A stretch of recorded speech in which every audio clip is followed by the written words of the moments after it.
Hello and welcome to another Overlord lore video, and today we are going to take a look at how war is waged in the new world itself. And while we are going to take a look at how Ainz and other players fought their wars, we will also take a look at how the new world itself fights amongst another. But before we are going to do so, let me thank my Patreons for supporting this channel, as well as all users of the YouTube thanks function who made one-time donations. Now with that said, let's take a look at how Ainz Ooal Gown and other players fought. And the answer to this question is, with overwhelming might. Their already godlike personal strength made them able to conquer entire kingdoms just by themselves and then rule them as autocrats. While Ainz Ooal Gown's powerful guild and his careful, albeit unwanted procedure of conquest sets him apart, he also is nothing special in that regard. Even the Minotaur King, who never has made the impression that he had brought a guild base with him to this new world, was able to conquer his own fellow Minotaurs. And he did it seemingly with ease.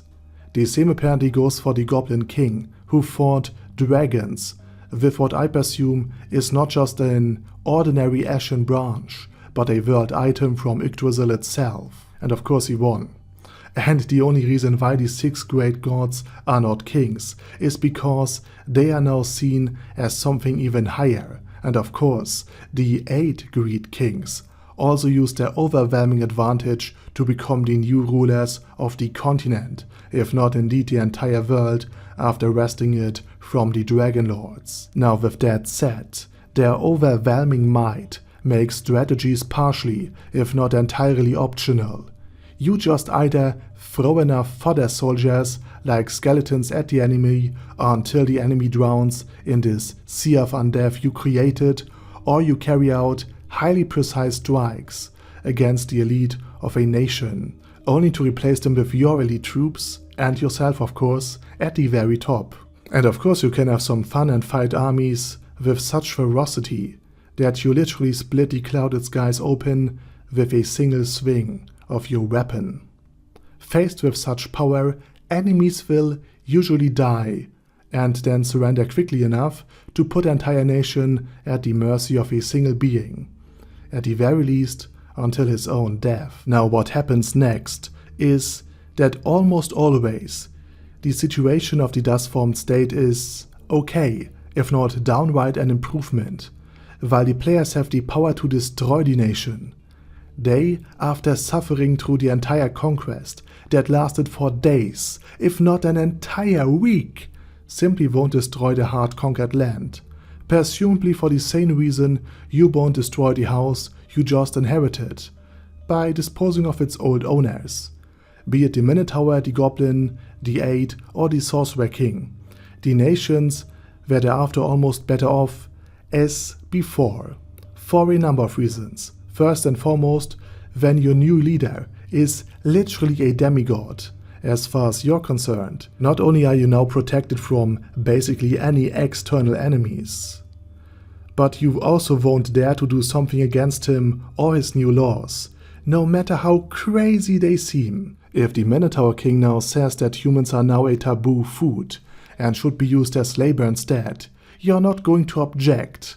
And even if this new Sage King is all talk, you will rather try to bring his ideas to life somehow.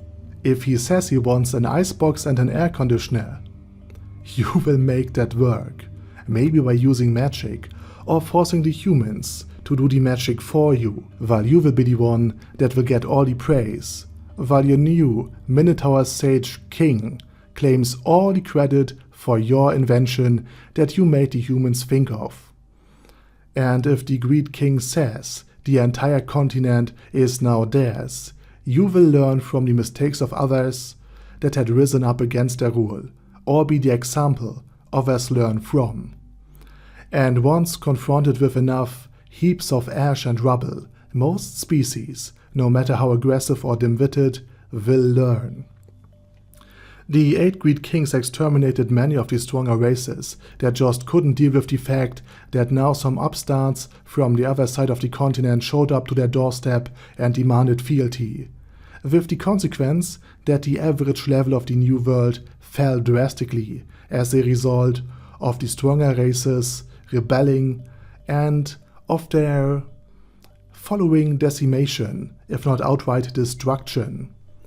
And Ainz Ooal Gown himself falls well into this established pattern. Spoiler alert, he had, albeit by an eager proxy, decimated the Quagoa, who didn't surrender fast enough to Sheltir, and again, as a result of attacking the grain transport meant for the Holy Kingdom after they had been taken over, despite the peasantry and the nobility experiencing the horrors of the Sorcerer King that he can unleash. Nazarick then decided to just exterminate most of the kingdom, effectively killing off 8 million people and making an example of the crown city of Rhys Tais and the family who wielded said crown, freezing the palace of Rolenta in order to make the contrast between what has once been a proud nation to the rubble-filled carcass of the capital as stark as inhumanly possible, and parading the few surviving nobles through the city so that they may see for themselves what happens if you rise up against his majesty.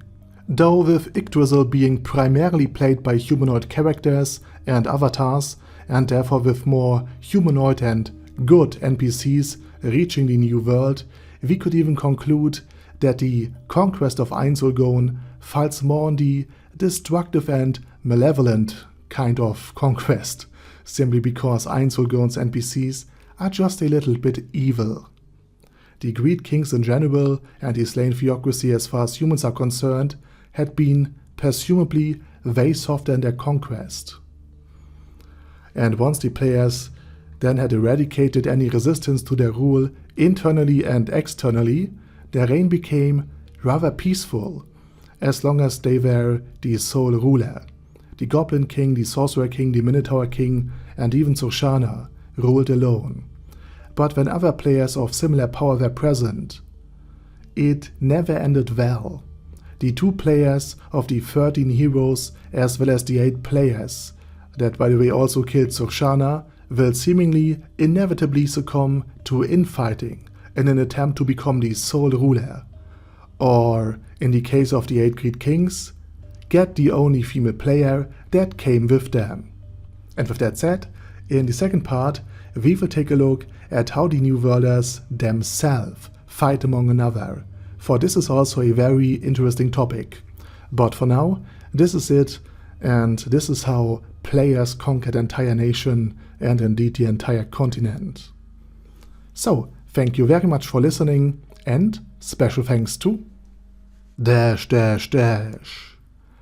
Guy Yee, Ben C, Chrissy, Crowley 0221, Sia, Death is Mercy, Deathless Dragonlord, Dystopia, Dystopia II, Feral Shivan, Guy with That Head, Hector Marino, Hoss, Huster, Jacob G, Jana B, Jason, Chromius, Legendarius, Lelouch Britannia with a Mustache, Lexus Fox, Lord Nishikian Rai, Lord Touch Me, Merovec, Mr. Shoes, Mr. Tweaker, Michael R, Michael Y, O'Kill, Overlord General Gasper, Paddy Pantum, Personage, Primus 11, Shadow Lightning Wolf, Shrine Keeper,